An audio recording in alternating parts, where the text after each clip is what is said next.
Bonjour à toutes et tous et bienvenue pour une nouvelle parole de parof. Alors, ça va, on tient le coup? C'est pas trop dur? Non, non, nickel. Je gère, c'est facile, le confinement, nickel, nickel. Si, si, c'est un peu dur. Vous avez vu nos têtes? Vous avez vu vos têtes ou pas? C'est un peu dur. J'avais un prof de physique subatomique à la fac. Il était génial. Et quand je lui demandais comment ça allait, il me répondait, bah, c'est à vous de me le dire, c'est vous qui me voyez. Et c'est vrai que cette pensée me suit depuis un certain nombre d'années où en fait on se voit jamais, sauf en ce moment où en visio on se voit tout le temps. Et donc comme on se voit tout le temps, c'est assez démoralisant. En plus, je trouve qu'on est dans un monde un peu bizarre, un peu cotonneux là, rempli de lundi-manche. C'est un immense lundi-manche qui se répète à l'infini, comme ça, avec toujours les mêmes petites routines, les mêmes petits rituels. Bon, bref, c'est comme ça. Le temps est un peu long, le confinement s'éternise, plus on avance, plus on recule. Les dates de reprise sont assez floues pour tout le monde et c'est pas toujours facile de se motiver.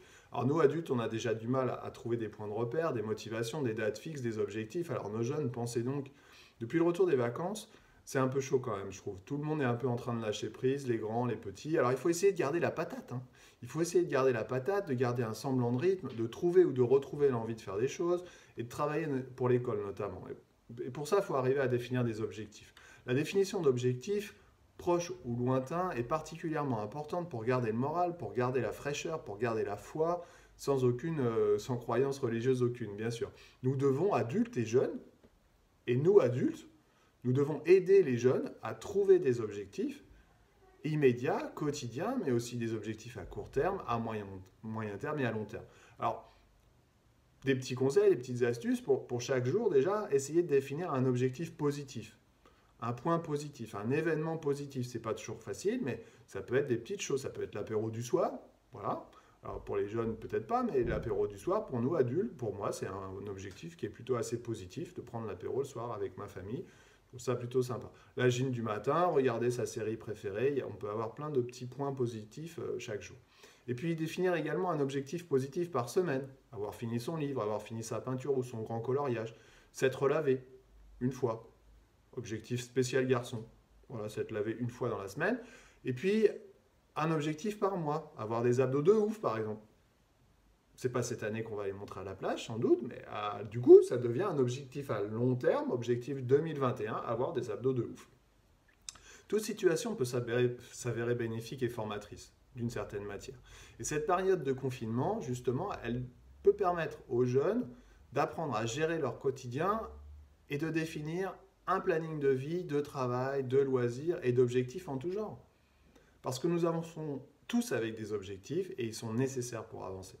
Donc essayons tous de trouver des objectifs de vie et d'organisation positifs, mais essayons également de trouver des objectifs liés à la scolarité, même s'ils sont peut-être un peu moins motivants et forcément plus lointains.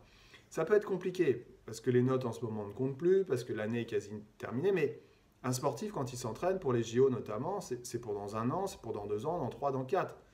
Donc il doit donc définir des objectifs intermédiaires pour arriver à atteindre un jour cet objectif final. Alors il faut le faire.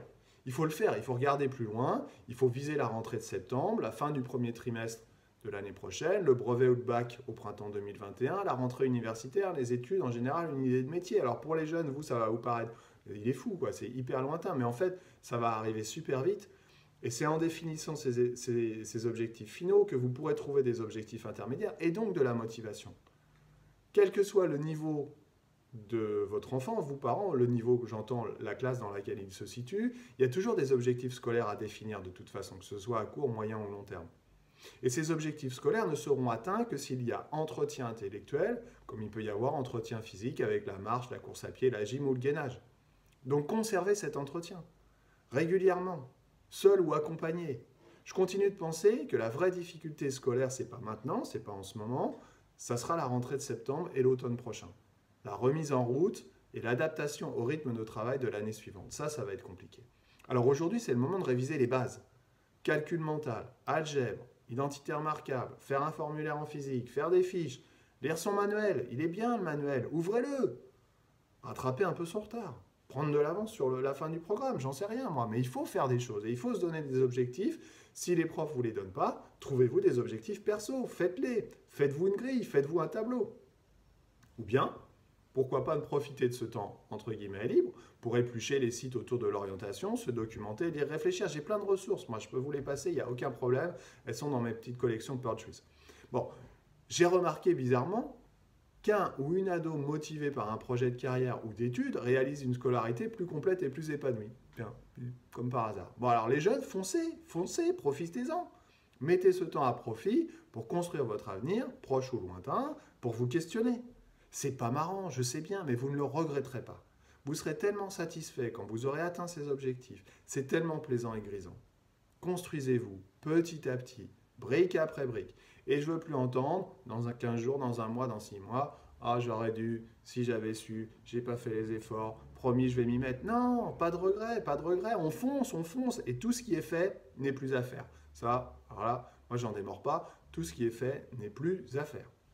Parce que se former, d'une manière ou d'une autre, et c'est bien sûr valable pour nous aussi adultes, ce n'est jamais perdre son temps. Si on se forme, on ne perd jamais son temps, quoi qu'il arrive. Alors j'espère avoir suscité un tout petit peu le débat ou au moins le questionnement. Chez vous, les parofs, là, je suis sûr que vous en êtes convaincus. Et j'espère, vous les jeunes, vous avoir convaincus un peu quand même. Voilà. Je vous souhaite une bonne journée et je vous dis à bientôt pour une nouvelle parole de parof. Bye bye.